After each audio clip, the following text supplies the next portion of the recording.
નમસ્કાર વિદ્યાર્થી મિત્રો, ઓનલાઈન એજ્યુકેશનમાં આપ સૌનું ફરીવાર સ્વાગત છે। આપણે અર્થશાસ્ત્ર વિષયમાં અત્યાર સુધી જે પણ કાંઈ વિવિધ મુદ્દાઓની ચર્ચા કરી ચૂક્યા છીએ પાઠ 1 થી 9 ની અંદર, તો એ બધા જ પાઠથી હવે આપણે જ્યારે બીજા વિભાગની અંદર એટલે કે સમગ્રલક્ષી અર્થતંત્રની આપણે વાત કરી રહ્યા છીએ, તો એની અંદર રાષ્ટ્રીય આવક જોયા પછી હવે આપણે જે મુદ્દાની ચર્ચા કરવાની છે એ ચેપ્ટર નંબર 10 એટલે કે અંદાજપત્ર એટલે કે બજેટ। તો કે અંદાજપત્ર એ શું છે, આ બજેટ કોને કહેવામાં આવે છે, એને આપણે આ પાઠ નંબર 10 ની અંદર એની વિગતવાર આપણે ચર્ચા કરવાની રહેશે।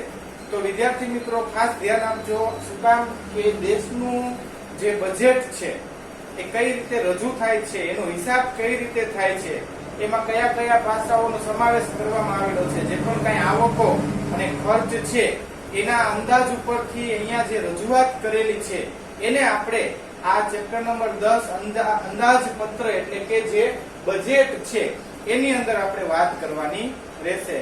તો શરૂઆત કરીએ આપણે વિદ્યાર્થી મિત્રો। તો કે જો સામાન્ય રીતે આપણે વાત એવી કરીએ કે ભાઈ આપણે કુટુંબમાં જે પણ કઈ વસ્તુઓ લાવીએ છીએ અને એ પાછો ખર્ચ કરીએ છીએ, તો એની અંદર આપણે હંમેશા હિસાબ કરતા હોઈએ છીએ કે ભાઈ આપણી જે આવકો છે એ કેટલી છે। આપણા કુટુંબની અંદર કોઈ એક વ્યક્તિ કે બે વ્યક્તિ કમાવનાર હોય કે ભાઈ નાનું કુટુંબ હોય તો એની અંદર મેઇન વ્યક્તિ જે પપ્પા છે એ નોકરી ઉપર જતા હોય અને એ આવકનું સ્ત્રોત એટલે કે ત્યાંથી એનો પગાર આવતો હોય તે આપણું એક મુખ્ય આવકનું સાધન છે, એટલે એ ઇન્કમ છે આપણી, જે નોકરી ધંધો કે કઈ વ્યવસાય કે જેમાં પણ જોડાયેલા હોય એના દ્વારા જે પૈસા આવે છે અને એમાંથી આપણો ઘરનો વ્યવહાર ચાલતો હોય છે, અને એ ઘરનો જે વ્યવહાર ચાલતો હોય છે એમાંથી આપણે બધી ચૂકવણીઓ કરતા હોય છે, બરોબર। તો આ એક આપણે વાત કરી આપણા પરિવારની અંદર પણ એક બજેટ હોય છે, બરોબર। ખાસ ધ્યાન આપજો કે પરિવારનું એક બજેટ હોય કે ભાઈ આપણે વર્ષ દરમિયાન આપણી ઇન્કમ કેટલી છે, અથવા મહિનાની જ વાત કરીએ, મહિના દ્વારા આપણી ઇન્કમ કેટલી છે અને એ મહિનાની જે પગાર આપણો આવે છે એ પગારમાંથી આપણે કેટલી ચૂકવણીઓ કરવાની છે। તો કે આવકનું સ્ત્રોત છે એ પગાર છે, બરોબર।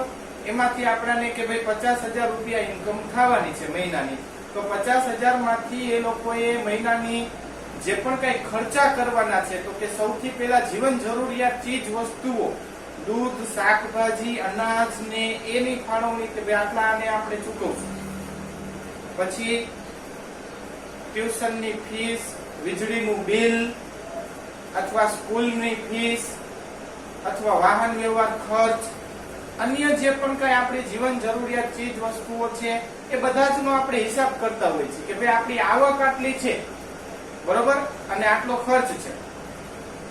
તો કે અગાઉથી જ આપણે ઘણીવાર એક અંદાજ લગાડતા હોય છે, આપણે જે આ હિસાબ કરીએ છીએ, જે અંદાજ લગાડીએ છીએ, તો એને જ આપણે અહીંયા અંદાજપત્ર તરીકે ઓળખીએ છીએ।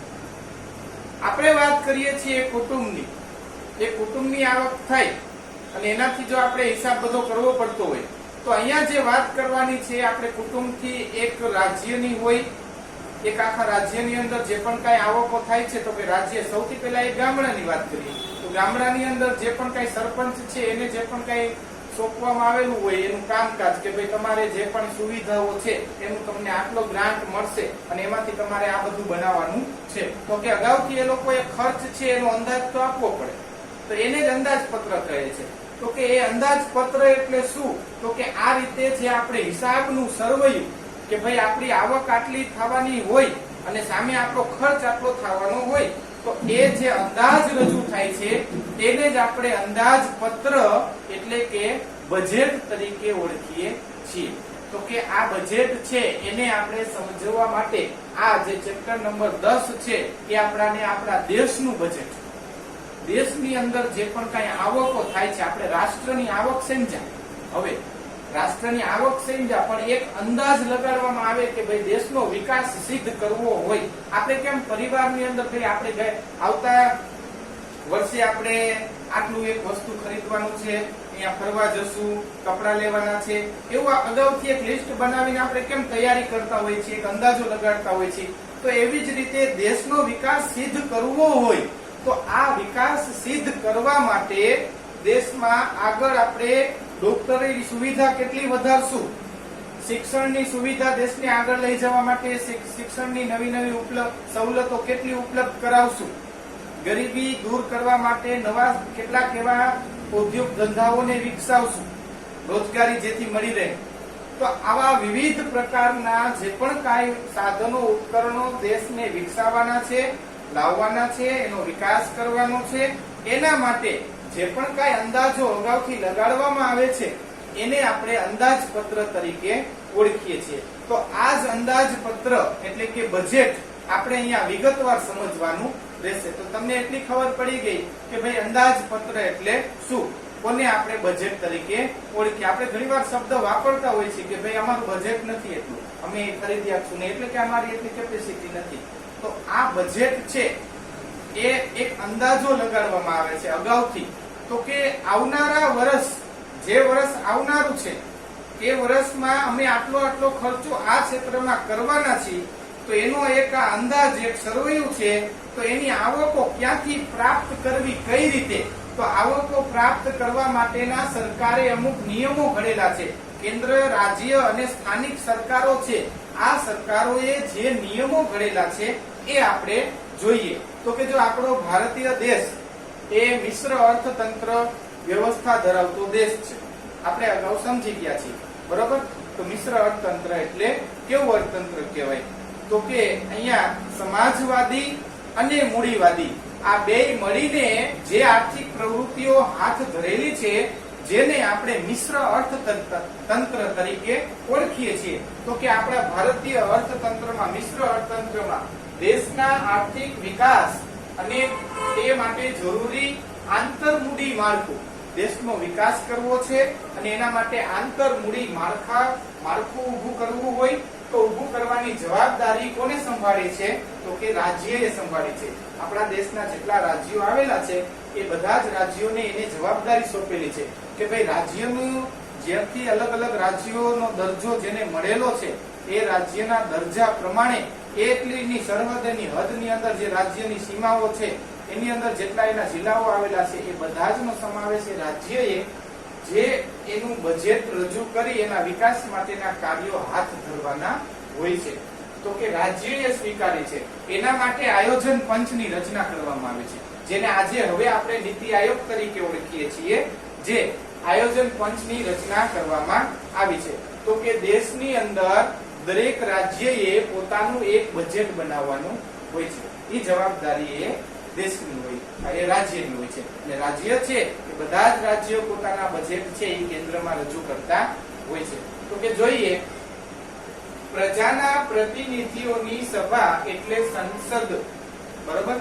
તો કે આપણે જાણીએ છીએ કે પ્રજાના પ્રતિનિધિઓની સભા આપણા દ્વારા જે ચૂંટાયેલા વ્યક્તિઓ છે, દરેક રાજ્યમાંથી ચૂંટાયેલા પ્રતિનિધિઓ છે એ સંસદ સભામાં જાય છે અને ત્યાં તે આ બધા નિર્ણયો લે છે.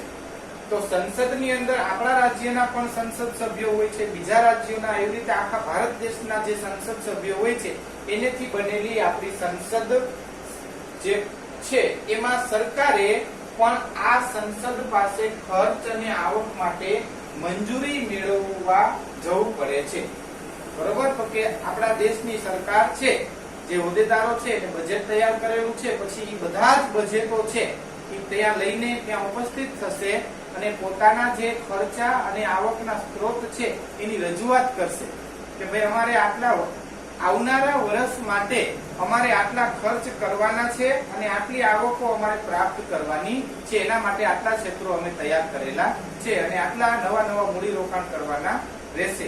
એના માટે તેઓએ સંસદની મંજૂરી લેવી પડે છે અને સંસદની અંદર કોણ હોય છે? આપણા દ્વારા ચૂંટાયેલા પ્રતિનિધિઓ. સરકાર એ સરકારની રચના થયેલી હોય છે. તો કે આ જે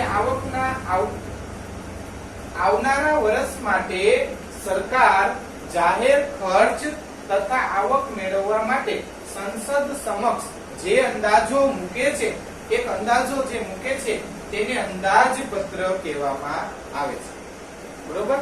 તો કે જે અંદાજો મૂકે છે એને જ આપણે આ અંદાજપત્ર કહેવામાં આવે છે. એને અંદાજપત્ર તરીકે આપણે ઓળખીએ છીએ. તો એક અંદાજો મૂકવામાં આવે છે કે ભાઈ અમે આવનારા વર્ષ માટે ખર્ચ તથા આવક મેળવવા માટેના જે સંસદ સમક્ષ એમને એક અંદાજ મૂકેલો છે કે અમારે આટલા ખર્ચ સંભવિત એ લોકોએ એક અંદાજિત એક આંકડો રજૂ કરવો પડે છે કે ભાઈ અમારે આટલો ખર્ચ થવાનો છે. આ રીતે આપણી ભારતની જે અર્થવ્યવસ્થા છે એને યોગ્ય રીતે જાળવી રાખવા માટે, એને વ્યવસ્થિત રીતે ચલાવવા માટે આવી વ્યવસ્થા જે કરેલી છે, ક્યાંથી પૈસા કેવી રીતે કોને કોને મેળવવા એના માટેનું એક માળખું તૈયાર કરેલું છે, જેને સરકારમાં સમવાય વ્યવસ્થા તરીકે ઓળખવામાં આવે છે. ખાસ ધ્યાન રાખજો, એ મુદ્દો આવશે જ, જેને આપણે સમવાય વ્યવસ્થા તરીકે કોને ઓળખવામાં આવે છે. તો કે સમવાય વ્યવસ્થા એટલે શું? તો કે સરકાર દ્વારા જે આ વ્યવસ્થાની રચના કરવામાં આવેલી છે. હવે આપણે સૌથી પહેલા જાણીએ કે જો ભારતમાં સત્તાની ત્રિસ્તરીય વહેંચણી કરાયેલી છે. આપણું ત્રિસ્તરીય માળખું છે. બરોબર? આપણે પેલા માત્ર ને માત્ર કોઈ એક વ્યક્તિના હાથમાં સત્તા હોય અને ત્યાંથી જ બધા નિર્ણયો લેવામાં આવતા હોય તો એ યોગ્ય નહોતા. પણ જ્યારથી હવે આપણા ભારતમાં ત્રિસ્તરીય માળખું તૈયાર કરવામાં આવેલું છે, જે તમે સામાજિક વિજ્ઞાનમાં અગાઉ જોઈ ચૂક્યા છો, તો કે કેન્દ્ર સરકાર, રાજ્ય સરકાર અને સ્થાનિક સ્વરાજની સંસ્થાઓ. કેન્દ્ર છે જે આપણે દિલ્હીથી સરકાર જે પણ કાંઈ જે નિયમો બહાર પાડે છે, ઓર્ડર જે કરે છે, એનું ભારત દેશને લાગુ પડતું હોય છે બધા જ નિયમ. પછી આપણા રાજ્યની પણ સરકાર છે, તો કે રાજ્યની સરકાર છે તેને પણ પોતપોતાના કામ કરવાના. કેન્દ્ર સરકાર છે તો કે એને કેન્દ્રમાં રહીને અને આખા ભારતની અંદર જે પણ કાંઈ વ્યવસ્થાઓ જાળવી રાખવાની એને કામ સોંપેલા હોય છે. પછી રાજ્ય સરકાર છે એને રાજ્યની અંદરના જે પણ કાંઈ કામો સોંપેલા હોય છે એને કરવાના હોય છે. અને સ્થાનિક સ્વરાજ્યની સંસ્થાઓ છે તો કે એને એ પ્રકારના કાર્યો કરવાના હોય છે. તો કે હવે આપણે જોઈએ કે આ બધી જ ત્રિસ્તરીય માળખાની સરકાર છે, એ સરકારે પોતપોતાના કાર્યો કોને કયા કાર્યો સોંપેલા છે એ આપણે વિગતવાર જોશું એટલે આપણને સમજાઈ જશે કે ભાઈ સરકારને જે પણ કાંઈ કાર્યો સોંપવામાં આવેલા છે એ કાર્યો એને વ્યવસ્થિત રીતે કરવાના હોય છે. જો એ વ્યવસ્થિત રીતે કરે તો આપણું ભારતીય અર્થતંત્ર છે એ સુવ્યવસ્થિત ચાલે છે.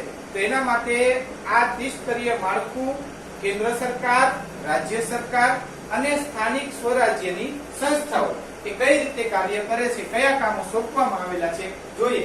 ભારતના બંધારણમાં કેન્દ્ર અને રાજ્ય વચ્ચે તેમણે કરવાના કાર્યો, ખાસ ધ્યાન આપજો, ભારતના બંધારણમાં એ આપેલું છે કે કેન્દ્ર અને રાજ્ય વચ્ચે તેમણે કરવાના કાર્યો તથા મેળવવાની આવકના સાધનોની વહેંચણી કરવામાં આવી છે. એ લોકો કયા કાર્ય કરશે અને એને આવકો ક્યાંથી પ્રાપ્ત કરશે. જો ખર્ચ તો થાય છે, કોઈ પણ કાર્ય કરવું હોય તો અર્થતંત્રની અંદર આપણે કઈ વિકાસ કરવો હોય, કઈ કામ હાથ ધરવું હોય તો એના માટે ખર્ચ થાય છે. સરકારને ખર્ચ થાય છે તો સામે એની આવક પણ હોવી જોઈએ.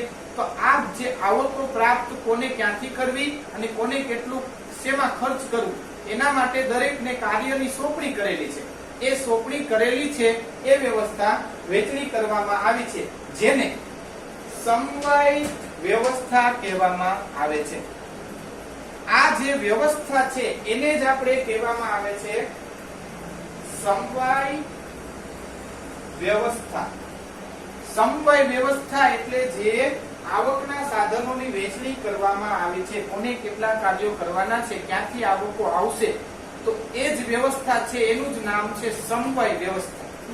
બરોબર? તો કે આ સમવાય વ્યવસ્થા દ્વારા આપણા ભારતના દરેક જે વિભાગ છે એને સત્તાની સોંપણી કરવામાં આવેલી છે. જે ત્રિસ્તરીય માળખું છે, ત્રિસ્તરીય માળખા પ્રમાણે એને સત્તાની સોંપણી કરવામાં આવેલી છે.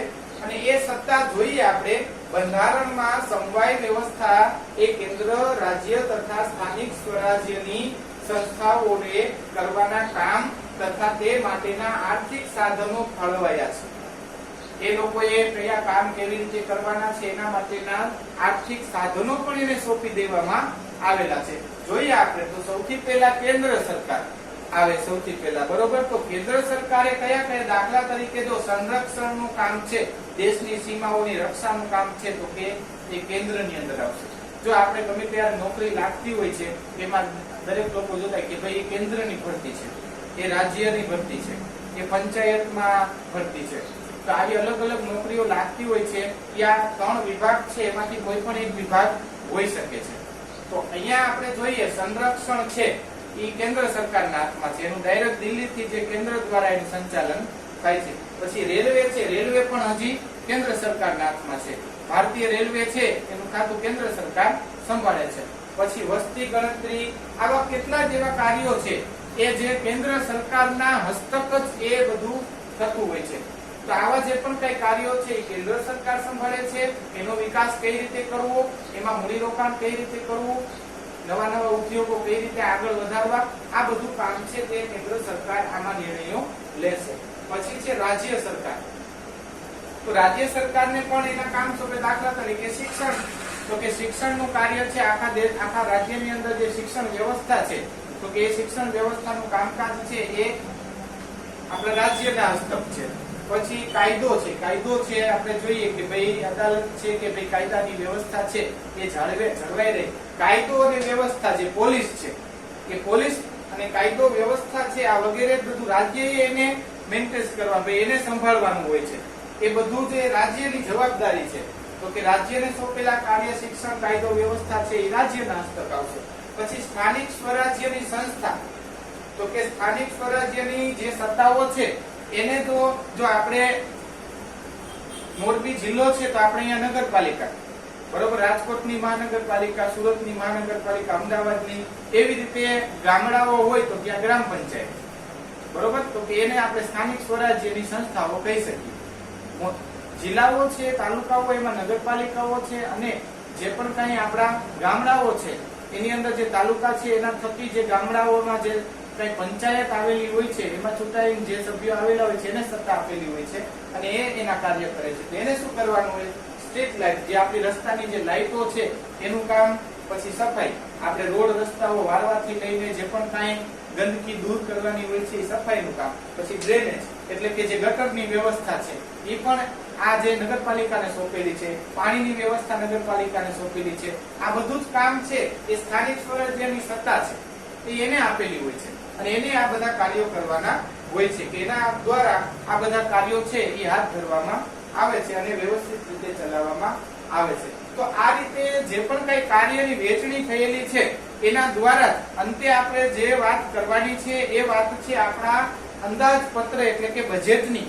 આ બધું જ જે પણ કઈ આપણે સમજ્યા એનો અંદાજે આપણે છેલ્લે બજેટની અંદર કઈ રીતે ગણતરી થાય છે એ સમજવા માટે આપણે આટલી વાત કરી. એટલે આપણને પેલા એ ખબર હોવી જોઈએ કે રાજ્ય છે એનો જે વહીવટ છે, વ્યવહારો છે કઈ રીતે ચાલે છે. એટલે તો જ આપણાને બજેટ છે એ સમજમાં આવશે. કયા ખર્ચા કઈ રીતે કરવામાં આવે છે, કોણ કઈ રીતે પૈસા મેળવે છે અને કઈ રીતે એનો ઉપયોગ કરે છે, એ આખી એક વ્યવસ્થા એક તંત્ર દ્વારા જળવાય છે. અને એ વ્યવસ્થિત રીતે જળવાઈ રહે એટલા માટે જ આપણે અહીંયા આ કેન્દ્ર સરકાર, રાજ્ય સરકાર અને સ્થાનિક સ્વરાજ્યની સંસ્થાઓ છે એને આપણે વિગતવાર સમજ્યા. તો હવે વિદ્યાર્થી મિત્રો આપણે જે બજેટ છે, અંદાજપત્ર છે એનો અર્થ સમજીએ. તો કે કોને આપણે એનો અર્થ, જો કે આપણે જે શબ્દો આપણે અગાઉ કીધા એની અંદર એનો અર્થ આવી જ જાય છે, પણ અહીંયા સરકાર દ્વારા આવનારા નાણાકીય વર્ષ માટે, જો આવનારું નાણાકીય વર્ષ સરકાર દ્વારા આવનારા નાણાકીય વર્ષ માટે રજૂ કરવામાં આવનાર ખર્ચ અને આવકના અંદાજોના હિસાબ પત્રને, ખર્ચ અને આવકના અંદાજોના હિસાબ પત્રને અંદાજપત્ર કહે છે. બરોબર. તો કે આ એનો સામાન્ય અર્થ આપણે કહી શકીએ. આવનારા વર્ષ માટે સરકાર જે રજૂ કરવામાં આવનાર ખર્ચ અને આવક જે એક પત્રમાં રજૂ કરે છે તેને આપણે અંદાજપત્ર એટલે કે બજેટ તરીકે ઓળખીએ છીએ. અને બજેટ હંમેશા આપણા દેશના જે નાણામંત્રી હોય છે તે દેશનું બજેટ રજૂ કરે છે, રાજ્યના હોય તો તે રાજ્યનું બજેટ રજૂ કરે છે, અને અંતે જે આ બજેટ છે એ કેન્દ્ર સરકારમાં જઈ અને રજૂ થતું હોય છે. બજેટ હંમેશા દેશના કલ્યાણ માટે, દેશની પબ્લિક છે એના હિત માટે કરવામાં આવે છે. બજેટ હંમેશા આવનારા વર્ષ માટે જ રજૂ કરવામાં આવે છે. તો કે આવા મુદ્દાઓ છે એની આપણે ધ્યાન રાખવી જોઈએ. પછી આપણે જોઈએ કે તે સામાન્ય રીતે કેન્દ્ર કે રાજ્ય સરકારના નાણાં મંત્રી રજૂ કરતા હોય છે. આમ અંદાજપત્ર આવનાર વર્ષના આવક ખર્ચના અંદાજિત હિસાબો આપણને દર્શાવે છે. બરોબર, તો કે એ હિસાબો આપણને દર્શાવી અને રજૂ કરતા હોય છે. તો કે આ આપણે જોયું કે અંદાજપત્ર એટલે શું છે, કઈ રીતે એની રજૂઆત કરવામાં આવે છે અને કોણ એની રજૂઆત કરે છે, અને એનો હિસાબ જે એની આવક અને એના ખર્ચાઓ છે એ ક્યાંથી લેવામાં આવે છે એ આપણે વિગતવાર સમજ્યા અને એનો અર્થ આપણે સમજ્યા. હવે પછી આપણે બજેટ એટલે કે અંદાજપત્રના જે પણ કાંઈ પ્રકારો છે એ આપણે આના પછીના વિડીયોમાં જોશું. નમસ્કાર.